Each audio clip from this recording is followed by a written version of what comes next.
2019년 4월 3일 고성 통영 고성 보궐선거 출마자 더불어민주당 양문석 예비 후보자가 가장 좋아하는 노래 사랑하는 마음 듣겠습니다. 사랑하는 마음보다 더 좋은 건 없을걸.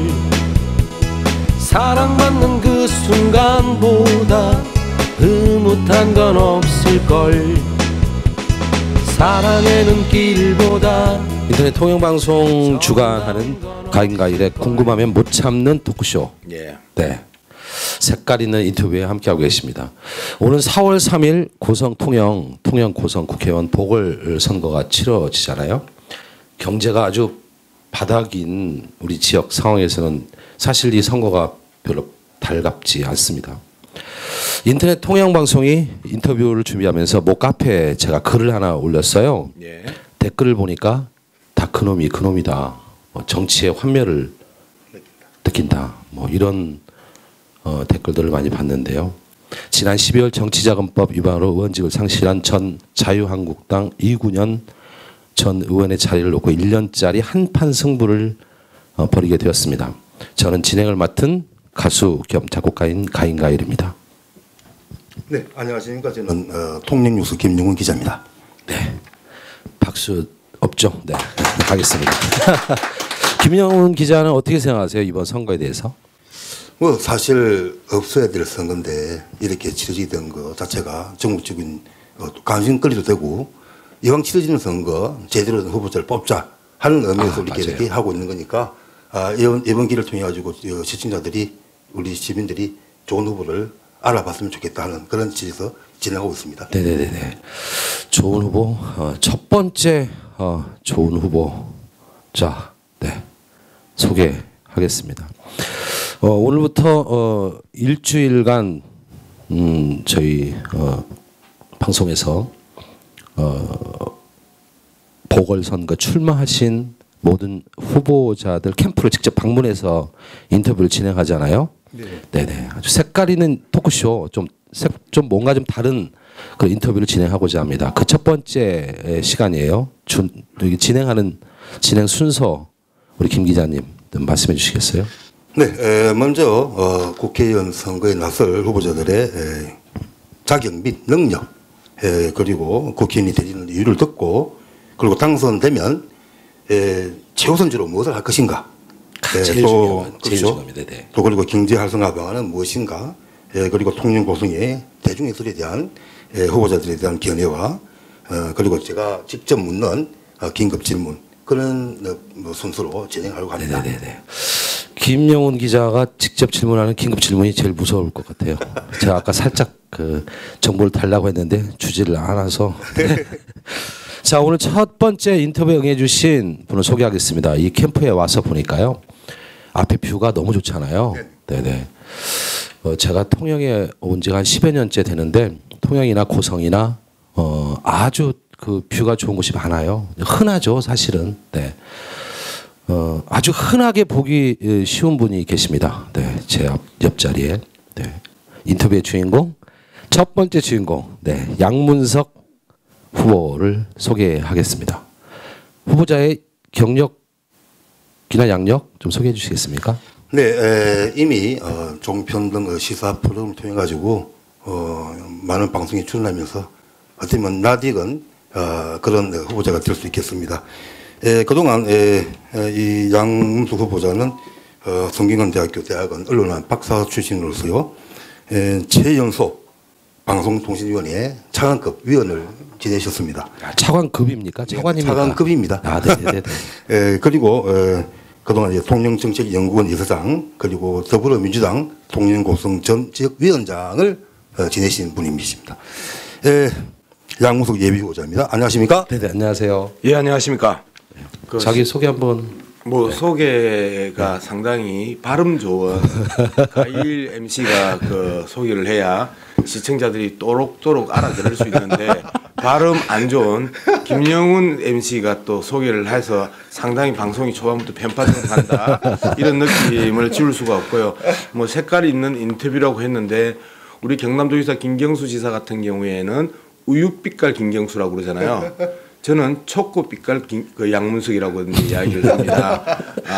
이 얼굴을 어떻게 하든 좀 우유빛깔로 바꾸기 위해서 밖으로 안 나갔는데 선거운동 시작하면서부터 계속해서 걷고 또 걷는 이러한 일련의 강행군 속에서 저도 어쩔 수 없이 초코 우유빛깔로 바뀌더라. 그래서 색깔 있는 인터뷰가 원래 민주당의 색깔이 파란색인데 그 칼라로 또 얼굴은 안 입혀지더라고요. 그래서 그렇죠. 결국 뭐 흑백으로 갔습니다. 약간 밝은 톤에서 약간 어두운 톤의 초코빛깔 우유빛의 양문수입니다. 반갑습니다. 네.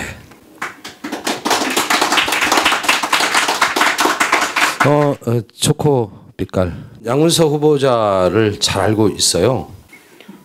당연히 어느 정치인이 가인가일 가수를 싫어할 수 있겠습니까? 무료 공연도 해주고 그리고 하루 전날에 섭외를 해도 다음 일정들 다 빵꾸 내고 달려와 주시는 분인데 사랑하고 존경하지 않으면 그 사람이 나쁜 놈 아닐까요? 그건 칭찬이 아니라 디스 같은데요.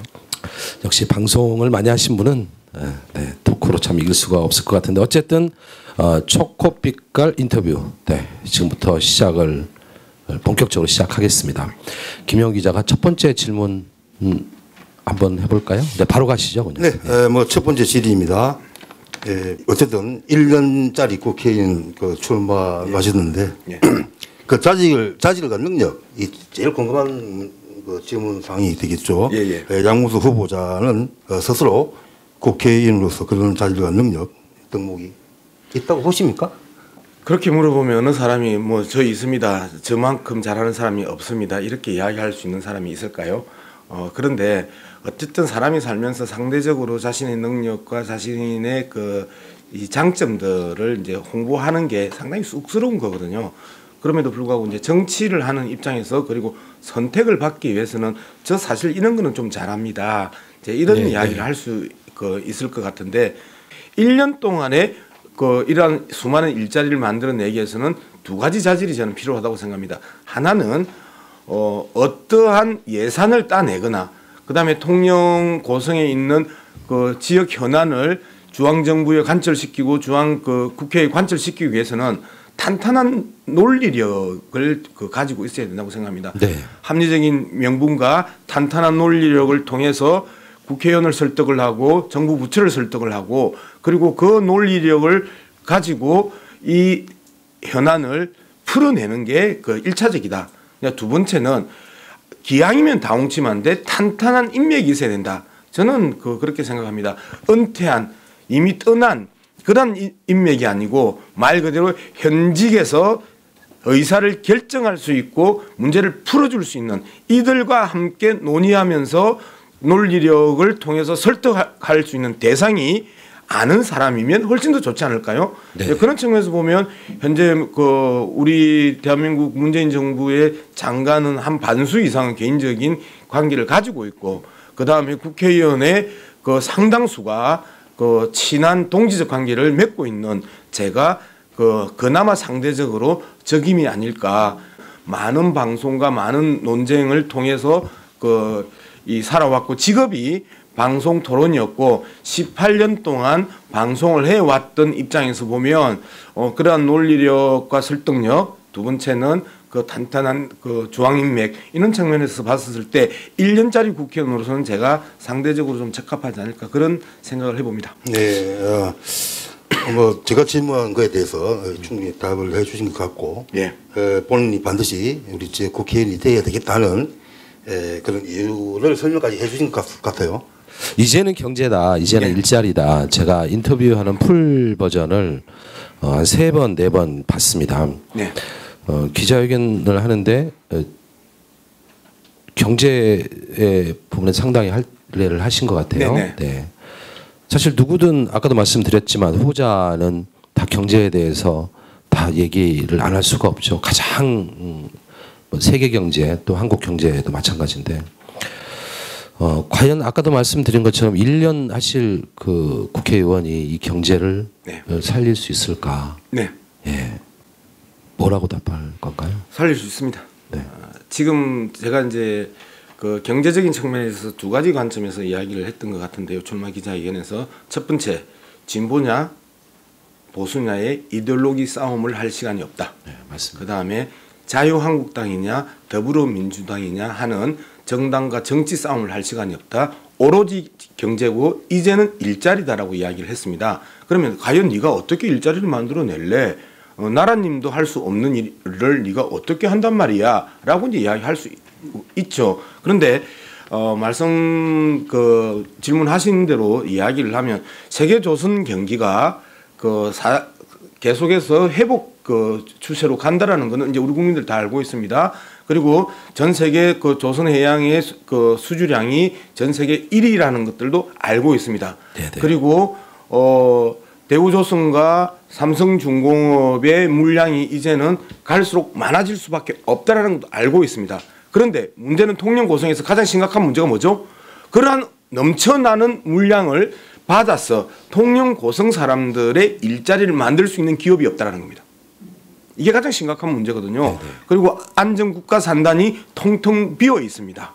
이런 상황에서 매각을 하든 임대를 하든 어떤 통영의 조선 배를 만드는 기업과 그다음에 배를 만드는데 필요한 기자재를 공급하는 기업들, 이 모든 기업들이 하나의 컨소시엄을 이루어서 통영 고성의 일자리를 수천 개를 만들어낼 수 있는 기회가 왔단 말이에요. 물량이 없어서 그 공장이 사라지던 과는 다르게 물량이 충분히 확보되어 있는 상황에서 삼성중공업과 대우조선해양이 통영의 고성에 물량을 줄 의향이 있다라는 의향서까지 받아놓은 상황에서 내용을 채워낼 수 있는 기업이 없다. 너무 안타까운 것 아닙니까? 네, 그렇죠. 그렇기 때문에 어떤 기업이든 지역 기업이면 더 좋고요. 그 기업이 만들어지면 그 기업에게 물량을 확보하고 일자리를 만들 수 있는데 올인하겠다. 이 이야기를 한다는 겁니다. 제가 없는 것을 만들어서 일자리를 채우는 그런 게 아니고 이미 일자리가 만들어질 수 있는 기본적인 조건이 되어 있음에도 불구하고 제대로 된 기업이 없어서 그 일자리를 만들어내지 못하는 이 안타까운 현실에 대해서 저는 자신 있게 수천 개 일자리를 만들어낼 수 있다고 말씀드리는 겁니다. 1년인데요. 네. 예. 알겠습니다. 이 자신감은 어디서 나오는지 모르겠네요. 자, 1년인데 그 말씀을 좀 지금 안전국가 산단의 1야드, 2야드를 동시 매각을 하려고 하는데 1야드만 매각을 사겠다, 매입을 하겠다는 회사가 한 회사가 이번에 입찰에 들어갔습니다. 그다음에 1야드, 2야드 동시에 매입을 하겠다 하는 회사가 두 회사가 입찰에 들어갔습니다. 네네. 그런데 전체 매각을 이야기했던 사람들은 말 그대로 파이낸싱 플레이를 한단 말이에요.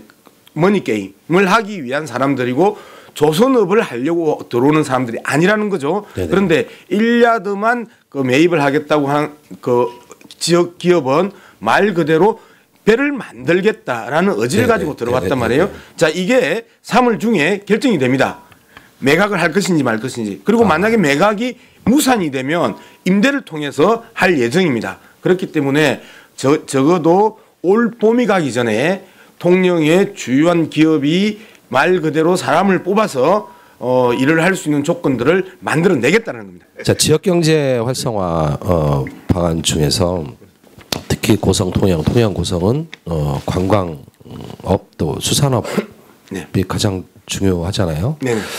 저는 관광 도시보다는 좀 여행하는 도시가 되었으면 좋겠다. 저는 그렇게 얘기를 하고 있습니다.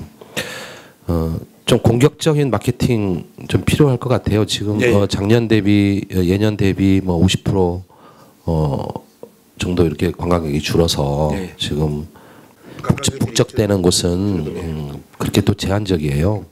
제가 처음에 한 10여 년 전에 왔을 때하고 많이 다른 풍경이기도 한데 관광객 유치 어떻게 좀 해야 될까요? 예, 50% 감소라는 막연한 수치를 가지고 MC를 보는 건 참 어렵겠다 그렇게 생각합니다. 색깔이 있잖아요. 예, 재작년 대비 작년에 이 감소 추세를 이제 이야기를 하면 재작년에는 850만 명 정도가 통영을 찾았습니다.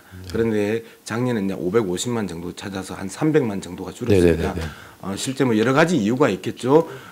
삼천포의 케이블, 여수의 케이블과 경쟁했던 측면도 있고 전체적인 한국 경제의 그 위축 상황들, 소비 심리가 상당히 위축한 그러한 요인들도 있겠고, 그럼에도 불구하고 다시 작년 하반기부터 다시 관광객들이 다시 찾아오는 통영으로 이제 바뀌고 있다. 인프라는 충분히 전 세계 어디로 가나 이 경쟁력이 있을 정도로 충분히 갖춰져 있다. 그러면 어떻게 이제 관광객들을 불러올 것인가입니다. 네. 제가 방송 전문가 아닙니까, 그죠? 네네. 18년의 방송 경력과 그 다음에 28년의 방송 정책을 그 쪼물락거렸던 대표적인 한국의 방송 최고의 그 전문가라고 그 자칭 타칭하는데, 그러면 당연히 방송사와의 연관관계가 엄청나게 많이 있을 거 아닙니까? 기본적으로 KBS, MBC, SBS의 사장들은 저하고 다 같이 일을 했던 사람들이고, 그 다음에 뭐 JTBC, 그 다음에 채널A, MBN, TV조선 사장들이나 본부장들은 개인적으로 형하고 하면서 술을 마시는 관계들이란 말이죠. 무슨 이야기를 하려고 하느냐면, 통영에서 기획 취재면 기획 취재, 드라마면 드라마, 오락 프로그램이면 오락 프로그램을 언제든지 이야기해서 그 좀 찍어주라 하고 섭외할 수 있고, 그리고 지난 가을부터 이 편성을 받은 지상파 드라마 제작사들하고 계속해서 컨택을 하기도 했었습니다. 실질적으로 그들이 요구하는 비용이 너무 가해서 통영시청에서 이제 조절하는 과정에 있어서 시간이 좀 걸리고 있는데, 또 2월 달에 맛있는 녀석들 아세요? 네. 맛있는 녀석들 제작진이 2월 달에 통영을 옵니다. 네. 그리고 3월 달에 아마 편성해서 방송할 계획인데요. 통영시장과 맛있는 녀석들의 사장과 제작 그 국장이 지난주에 또 통영을 와가지고 같이 그 저녁을 먹으면서 그 섭외를 했고, 그리고 보통 이제 통영에 와가지고 방송 제작을 하면 그 통영시에서 또 이 홍보비처럼 제작비 일부를 다 대거든요. 이번에 무료로 해라. 통영 너무 어렵다. 네. 그렇게 해서 무료로 그 제작하고 방송을 할 예정입니다. 실질적으로 제가 그 제 자랑을 계속해서 좀 민망하지만, 다른 사람과 달리 제가 뭐 훨씬 젊다 이런 이야기를 하는 게 아니고, 다른 사람과 달리 저는 선거를 준비하든 선거를 준비하지 않든 통영에 필요한 일들을 지속적으로 중앙과 그 이야기를 하고, 예산이면 예산, 지역 현안이면 현안 문제를 풀어나가는 과정에 지난 시간들을 보냈다. 네네네네. 그래서 하늘에서 뚝 떨어지게 경제를 살리겠습니다. 하늘에서 뚝 떨어지게 조선업을 살리겠습니다. 하늘에서 뚝 떨어지게 방송사와 협의해서 관광을 살리겠습니다가 아니고, 이야기도 하면 되겠네요. 수요 미식회 같은 그 음식 프로그램은 그 중상류층의 그 고급 음식점을 많이 소개를 합니다. 그런데 맛있는 녀석들은 서민층의 그 음식을 많이 소개를 하거든요. 그래서 맛있는 녀석들은 젊은 층들, 그리고 약간의 여유가 있거나 여행을 원하는 사람들이 찾아와서 아, 맛있는 녀석들에 나왔던 집이야 라고 하면서 들어가고, 그 집이 넘치면 그 옆집을 갈 것이고 그렇죠. 할 것 아닙니까? 그래서 프로그램의 특징상 지금은 중상류층이 즐기는 수요 미식회가 아니고 우리 서민층이 즐길 수 있는 맛있는 녀석들이라는 프로그램이 현재 이 겨울 동절기에 그 보리 흉년에 필요한 프로그램이라고 저는 판단해서 그 프로그램을 섭외를 했거든요. 관광에 대한 부분은 여행하고 싶은 통영을 이제 그 말씀을 하셨는데, 일단 먹거리, 볼거리, 놀거리 이 세 가지가 충분히 그 구축되어 있어야 된다. 그런데 또 이제 통영은 먹거리, 볼거리는 넘쳐나는데 이제 놀거리가 이제 루지 정도, 그 다음에 루지 밑에 있는 그 뭐죠? 무슨 어드벤처. 이제 그 정도 한 2개만 놀거리로 이제 남아 있는데, 이 놀거리가 좀 많아져야 됩니다. 그래서 해수욕장에 대한 문제나 여러 가지 이제 그 놀 수 있는 먹거리는 많이 고민을 하고 있습니다. 이 사냥 풍아리의 그 잿빛 하늘을 보신 적 있으시죠? 저 자주 갑니다. 네, 자주 갑니다. 불러주는 사람이 없어서 그 종종 그쪽을 주로, 그래서 통영의 동바다보다는 통영의 서바다가 훨씬 아름다운데 많은 분들이 그 강관을 끼고 있는 통영 동바다만 많이 가시는데 서바다가 정말 아름답거든요. 네네네. 서바다 쪽은 이제 저녁 노을 내릴 때쯤 가면 아름답고요. 많이 동바다, 동바다 쪽은 잠깐만요. 예. 네. 강관에서 보는 새벽 하늘은요. 정말 제가 나 그냥 여기서 죽을래 뭐 이런 감동, 이런 감정 예. 그런 느낌을 받았거든요. 예. 통영에 와서 수산업도 관광업의 대표적인 도시이고 고성도 마찬가지고 고성도 마찬가지인데 고성이나 통영에 와서 좀 느낄 수 있는 이런 대중예술 예. 쉽게 우리가 느낄 수 있는 또 함께할 수 있는 참여할 수 있는 뭐 이런 그 생각을 좀 해보신 적이 있으신가요? 제가 대중예술을 하는 사람으로서 물어봅니다. 많은 사람들이 고급 예술과 대중 예술에 대한 구분을 합니다. 뭐 고급 예술 아니 고급 문화와 하위 문화 뭐 이렇게 구분을 많이 하죠 사람들이. 네. 근데 뭐 고급 문화의 반대말은 하위 문화가 아니고 저급 문화거든요. 네네네. 저급 문화, 하위 문화. 상당히 잘못된 그 문화주의적 관점을 가지고 있다. 그리고 세계적인 그 이 문화와 관련된 이론은 고급 문화, 저급 문화의 문제가 아니고 삶에 얼마만큼 친화적인 문화냐, 네네. 안 그러면 지적 그 유의를 즐길 수 있는 문화냐, 이제 이런 차이들이 있는데 우리가 어릴 때부터 뽕짝을 듣고 살았습니다. 그리고 20대, 30대는 발라드나 뭐 힙합이나 다양한 그 이 외국 장르들을 즐기지만 40 넘어가면 DNA가 뽕짝으로 돌아갑니다. 네. 소위 말하는 트로트 꼭 그렇진 않은데 그런 경향이 많죠. 상당 부분 네. 이제 그러한 트로트가 우리의 흥을 살리고 그 자연스럽게 슬프다고도 그 이 트로트를 들으면 행복해지거나 훨씬 더 깊게 슬퍼지는. 자, 남방산의 문화회관부터 해서 윤희상 음악당 모든 것들이 대중예술, 대중문화를 향유할 수 있고 공연할 수 있고 아까 말씀하셨던 느낄거리와 즐길거리들이 존재함에도 불구하고 그러한 그 이 인식들, 고급 문화와 저급 문화라는 그러한 인식들에 의해서 그 뭐 조례나 그다음에 그 정관에 의해 가지고 차단됐단 말이에요. 예전에 세종문화회관이 그 이미자 씨에게 개방됐었을 때 그 많은 클래식 애호가들이 반대를 했었거든요. 그 어불성설이잖아요. 시대 낙오적이잖아요. 시대 퇴행적이잖아요. 이제는 시대 정신은 함께 즐기는 그리고 같이 삶을 느끼는 그러한 대중문화로 전환해야 되는데 그러면 현실적으로 공간은 있다. 그럼 어떻게 해야 됩니까? 대중문화를 공연하는 공연자들에게 그러한 그 공간들을 대관하고 그리고 그 대관을 받을 수 있게 정책적으로 지원하는 이러한 지원책들이 대거 들어와야 된다는 겁니다. 그리고 적극적으로 대중음악이 이 고달픈 삶을 좀 더 해소시켜 줄 수 있고 정신적으로 힐링할 수 있도록 대폭적인 문화 그 대중예술에 대한 그 정책 지원이 그 돼야 된다. 저는 그렇게 생각합니다. 네, 진짜 저 적극적으로 동의하는데요. 그 윤희상 음악당은 그 대중예술에게 개방이 안 돼 있어요. 아시죠? 예. 예. 어떻게? 저는 그 부분에 대해서 그 동의할 수 없다라는 거죠. 네네. 말씀드렸던 것처럼 그 예술의 전당과 세종문화회관이라는 한국의 양대 그 이 공연장이 문을 열었습니다. 문을 네네네. 개방했습니다. 네네네. 왜 통영의 그 국제음악당은 그 문을 못 열지요?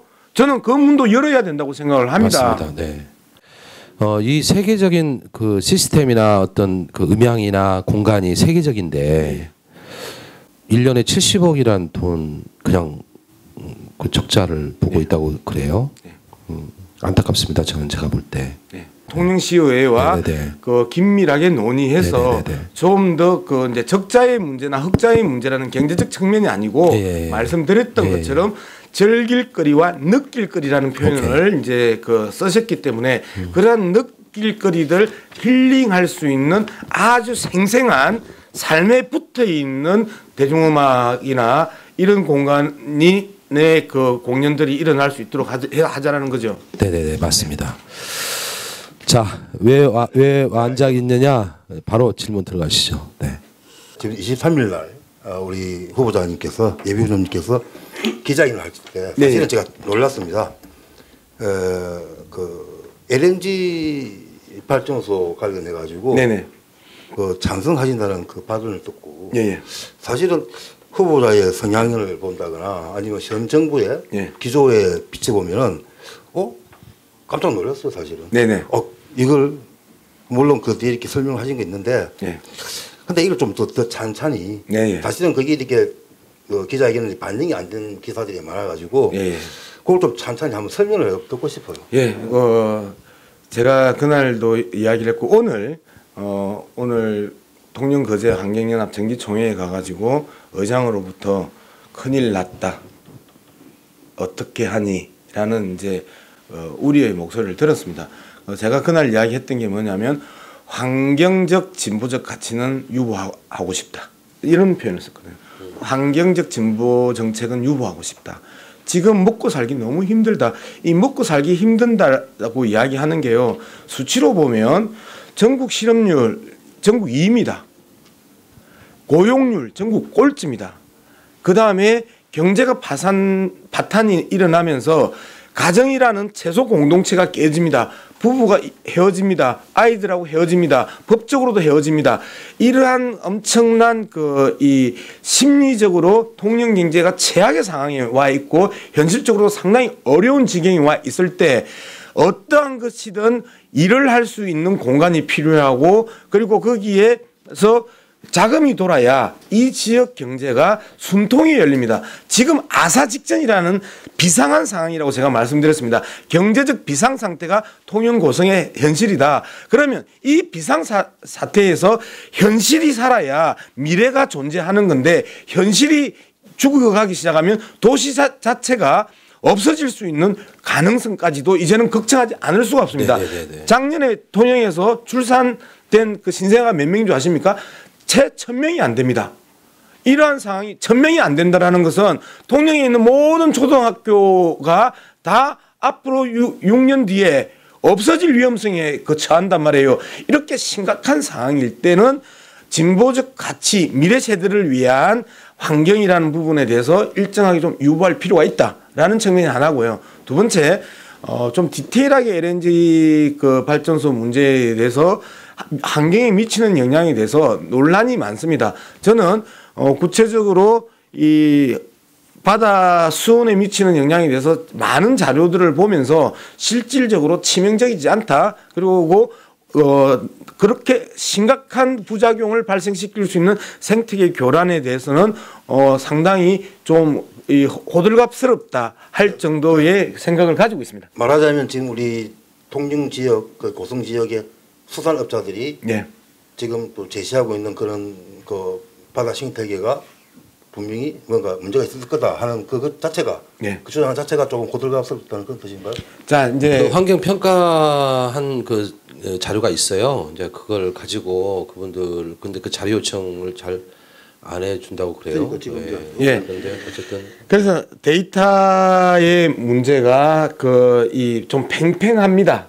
팽팽한데 생태계 자체가 교란되고 파괴가 된다라고 강조를 하는 사람과 오히려 생태계가 더 좋아질 수 있다고 강조하는 사람들, 하자는 사람들은 생태계가 훨씬 더 좋아지고 활성화될 거다라고 이제 주장을 하는 거고요.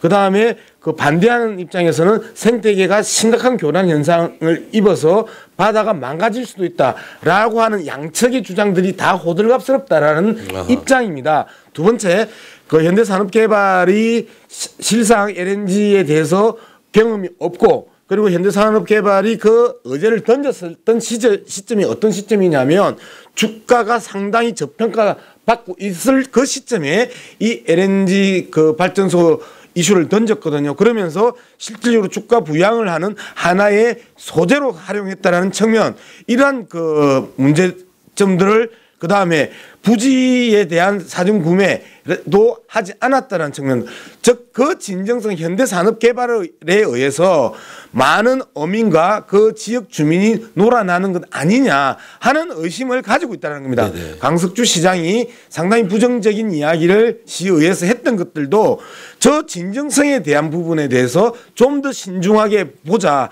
현실적으로 그러한 구체적인 팩트들이 확인되지 않았기 때문에 나는 반대한다는 입장을 강석주 시장이 표명했던 것이고요. 그렇기 때문에 좀 더 구체적인 데이터와 공동조사를 통해서 생태계 파괴에 또는 생태계가 오히려 활성화되는지 이러한 것들을 따져봐야 되는데 양쪽 다 그걸 따질 생각을 안 하고 서로의 기존의 그 유사 데이터를 가지고 호들갑스럽게 훨씬 좋아진다, 훨씬 나빠진다라는 논쟁만 한다라는 겁니다. 제가 만약 국회의원이 되면 그런 측면에 있어서 공동조사단을 이해 집단과 객관적인 이 학술 집단이 모여서 제대로 조사해서 그 조사 결과를 놓고 갈 것인지 말 것인지를 결정하는 게 맞지 않느냐. 저는 그렇게 생각합니다.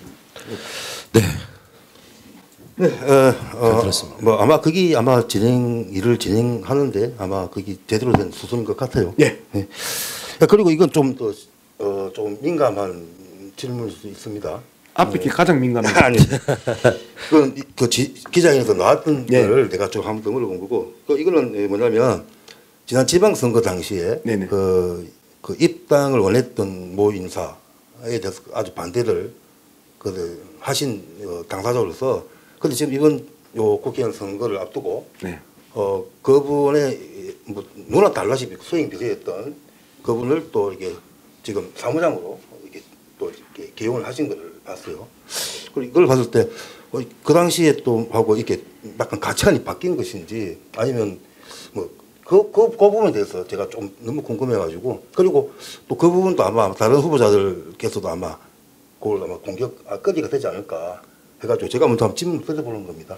예, 정말 민감한 부분인데 이 부분에 대해서는 제가 그 답변을 할 그 구체적인 준비도 안 돼 있지만 굳이 이야기를 한다고 하면 정치는 그 끊임없이 변하고 시대적 요구 사항에 따라서 현 시점에서 누가 가장 그 적합한 인물인가를 판단하는데 저도 판단하지만 시민들도 판단을 합니다.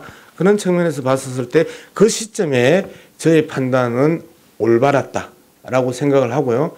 지금 시점에 있어서 그 진희장 시장님의 비서실장을 했던 우리 조문수 비서실장이 그 실질적으로 많은 그랜드 플랜들을 가지고 있고, 그리고 진희장 시장께서 가지고 있었던 통영 발전에 대한 엄청난 비전들과 그다음에 그랜드 플랜, 그리고 그 문화예술도시로의 그 비전들은 그 어떤 후보들보다도 탁월했다라는 측면에 있어서 그 정책을 수용하는 의미에서 사람의 그 수용으로 수용이 아니죠.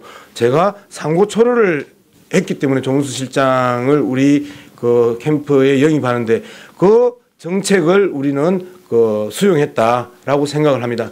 진희장 시장께서도 그 부분에 대해서 현재 그 시장께서 그 후보로 출마했었을 때 던졌던 그러한 정책들, 그 비전들을 받아 안을 수 있는 유일한 적임자가 양문수이라고 생각했기 때문에 당신의 친아들 같은 비서실장을 저희 캠프에 그 가는 것을 허락해 주셨다고 저는 생각합니다.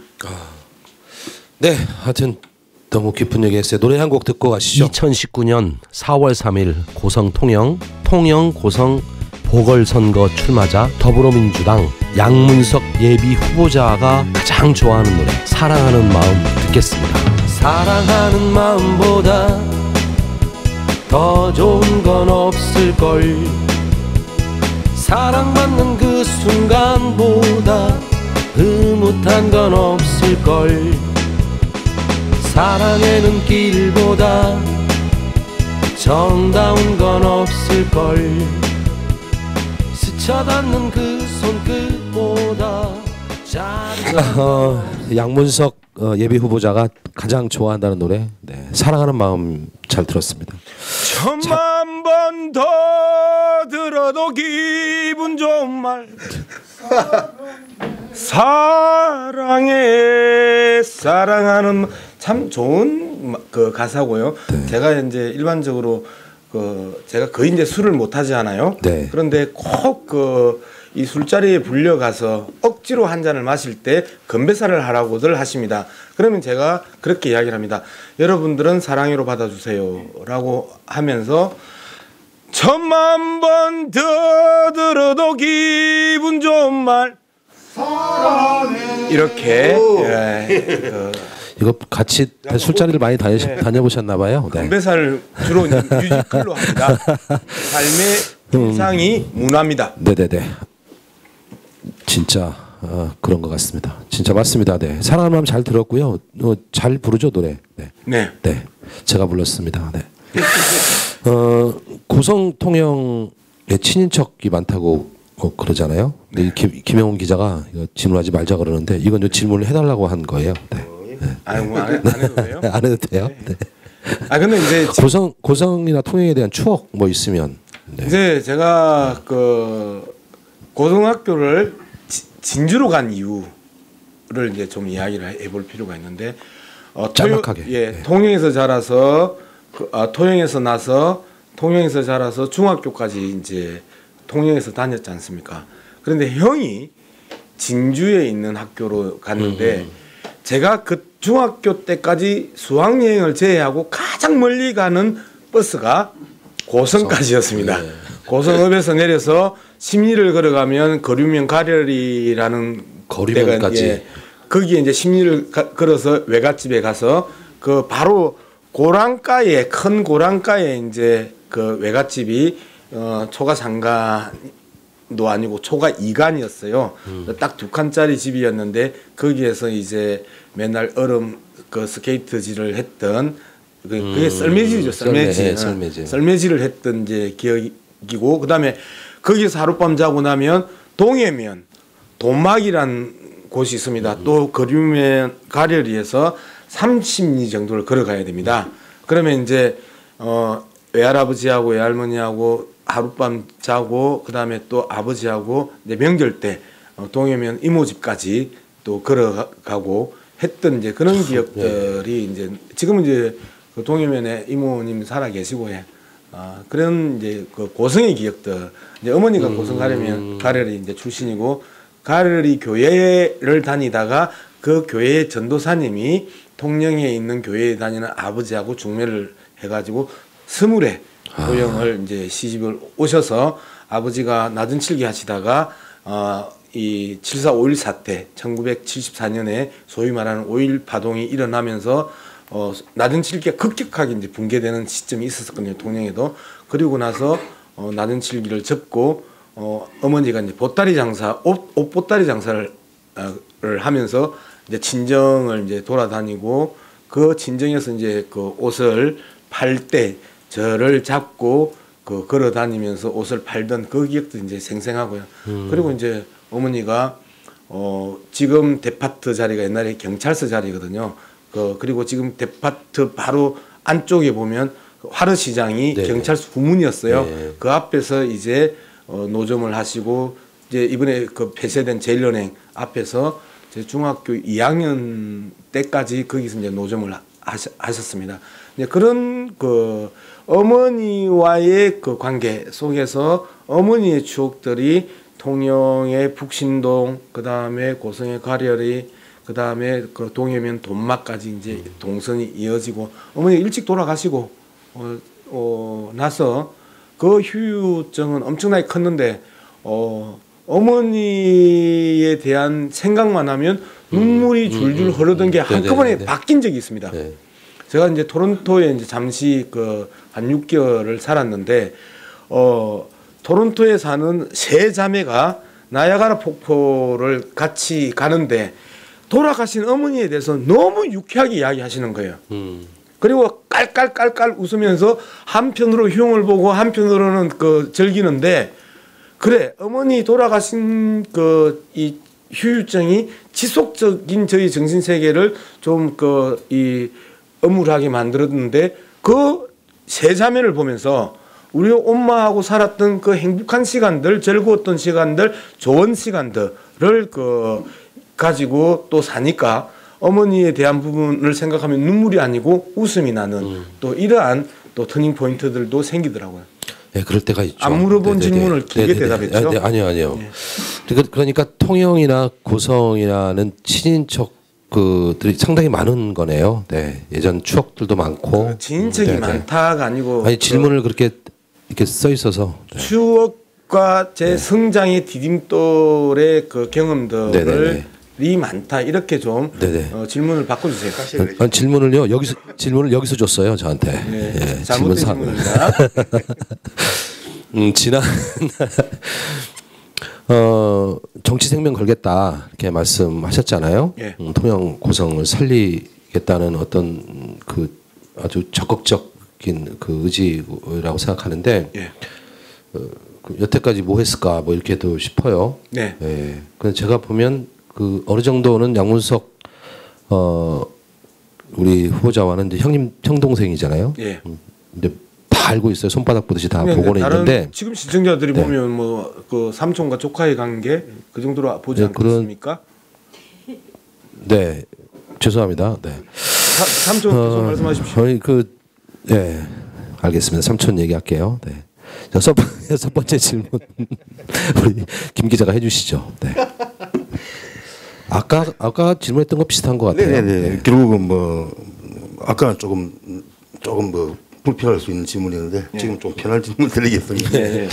그 어쨌든 방송 활동을 한 18년, 아까도 18년 계속 얘기하시는데 18년 하시는데 그 뭐 그중 뭐 기억나는 에피소드나 뭐 이렇게 또 이렇게 소개하고 싶은 그런 일화들이 있으면 잠깐 말씀해 주시죠. 아 근데 이제 계산을 해보니까 제가 2000년 4월에 처음으로 이제 KBS에서 이제 방송을 시작을 했었는데 근데 19년이 됐네요.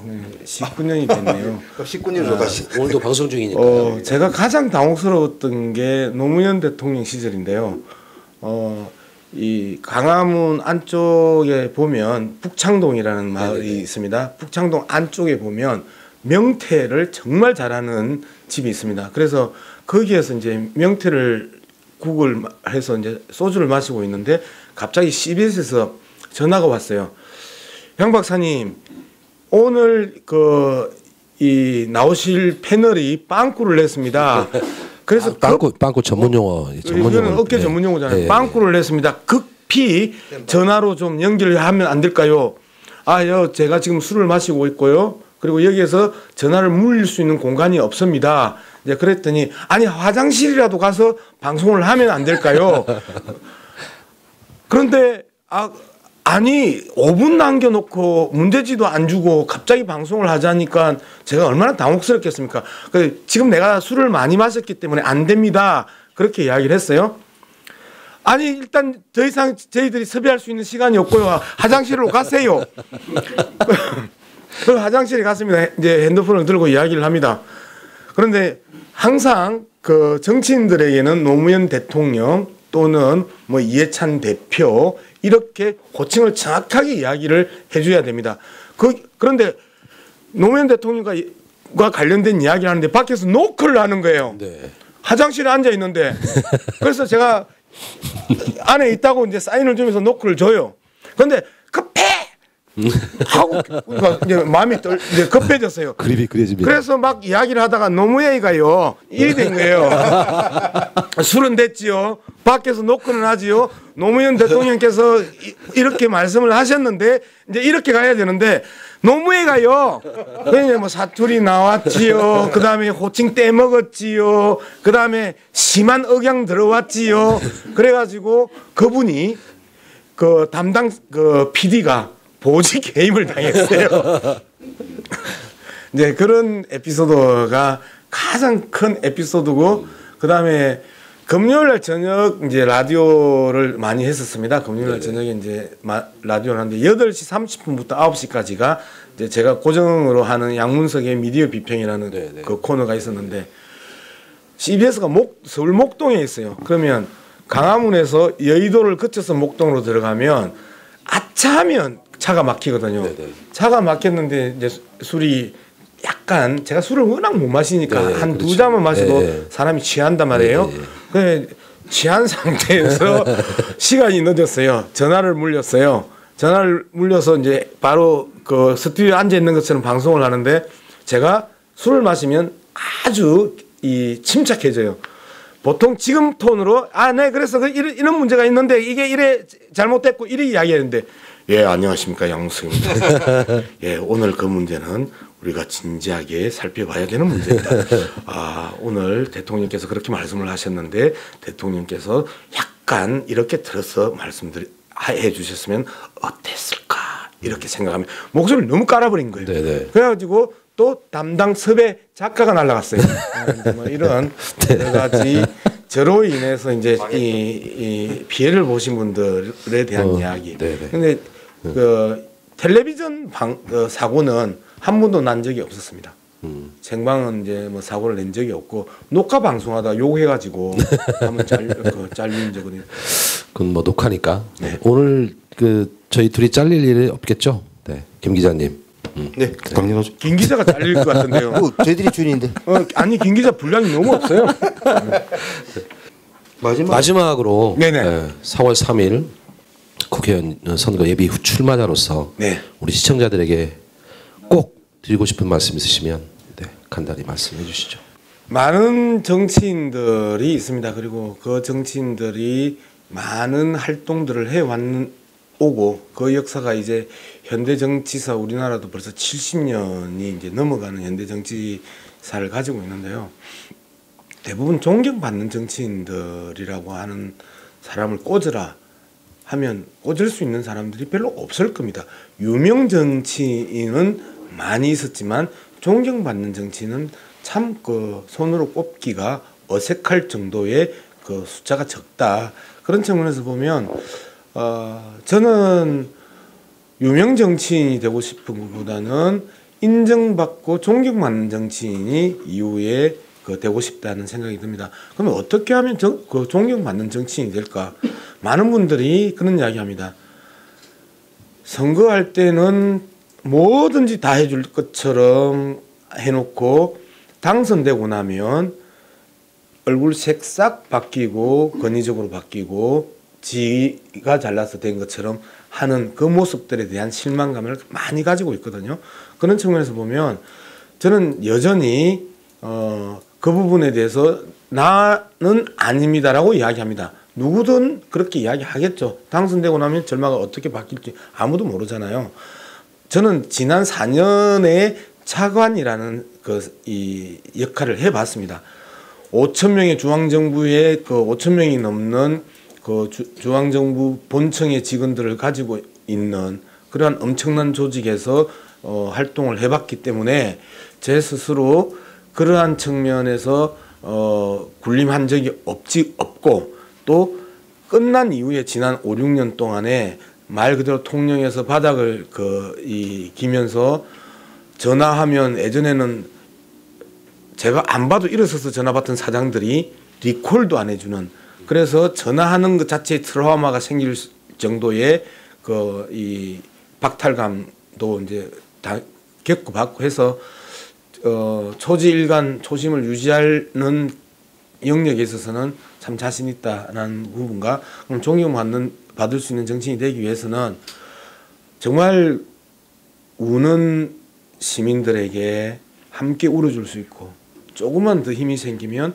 우는 시민들의 눈물을 닦아줄 수 있고, 또 조금만 더 권한이 생기면 그 우는 시민들의 아픔을 함께 치유하고 그리고 웃을 수 있게 하는 게 정치 아니냐. 그런 정치에서 보람을 갖고 성취감을 받으면 제 스스로가 초심을 지속적으로 지켜나갈 수 있지 않겠는가, 그런 생각을 합니다. 존경받는 정치인을 꿈꾸면서 정치의 본질은 함께 울고 눈물 닦아주고 기쁘게 해주는 게 정치의 본령 아니냐, 저는 그렇게 생각합니다. 네. 소통이 좀 부족하다, 일간에 그런 평도 있습니다. 네, 좀 기억해 주시고, 제가 곡을 쓰고 편곡을 하고 곡을 만드는 사람으로서 보면 네. 한 곡을 만들 때 이 컨셉을 어떻게 가지고 가야 되는지, 네. 인트로는 어떻게 잡고 사비 부분은 어떻게 하고 엔딩은 어떻게 만들 건지, 악기 구성을 어떻게 할 건지, 네. 리듬 템포는 어떻게 만들 건지, 그 한 곡을 어레인지하기는 상당한 시간이 필요하고 네. 공부를 또 많이 해야 되거든요. 네. 정치라고 하는 것은 전 잘 모르지만 이렇게 아까 우는 사람 같이 울어주고 웃을 땐 또 같이 웃어준다는, 또 안아준다는 이런 표현들이 참 좋은 것 같습니다. 네, 좀 더 섬세하고 더 적극적으로 소통하는 그런 후보자가 되어주셨으면 좋겠습니다. 국회의원 되시면 꼭 그렇게 좀 해주세요. 예, 오늘 뭐 좀 가볍게, 그 다음에 약간은 방정스럽게 이 젊은 시청자들에게 폼 잡지 않고 권위주의로 흐르지 않는 모습을 보여주려고 네네. 하는 게 네. 저의 컨셉이었고 그 컨셉에 적절했는지는 편집에 의해서 결정이 될 거라고 생각합니다. 그리고 소통에 대한 문제는 제가 좀 절대적인 시간들이 부족했던 건 사실이잖아요. 네네네. 서울에서 이틀을 방송하고 통영에서 5일을 살면서 많은 분들을 만나는 과정에 있어서 진득하게 앉아서 깊은 이야기를 나누는 기회들이 많지 않았다는 측면에서는 네. 충분히 인정하고 이후에는 좀 더 많이 진득하게 앉아서 깊은 이야기를 나눌 수 있는 관계들로 짜 나갈 생각입니다. 네네네, 꼭 그렇게 해주셨으면 좋겠습니다. 자, 오늘은 첫 번째 순서입니다. 네, 4월 3일 예비 출마자 인터뷰 궁금해서 찾아와 묻는 토크쇼 토크 인터뷰였습니다. 김영훈 기자는 오늘 어떻게 무엇을 좀 느꼈나요? 네, 오늘 사실 첫 방송이라서 좀 긴장됐는데 역시 방송 친화적인 인물이라서 그런지 아주 스무스하게 잘 넘어간 것 같습니다. 아마 하고 싶은 말들이 참 많았던 것 같은데 그걸 우리가 다 이렇게 수용하지 못하고 받아주지 못한 것 같아가지고 좀 아쉬운 감도 있습니다.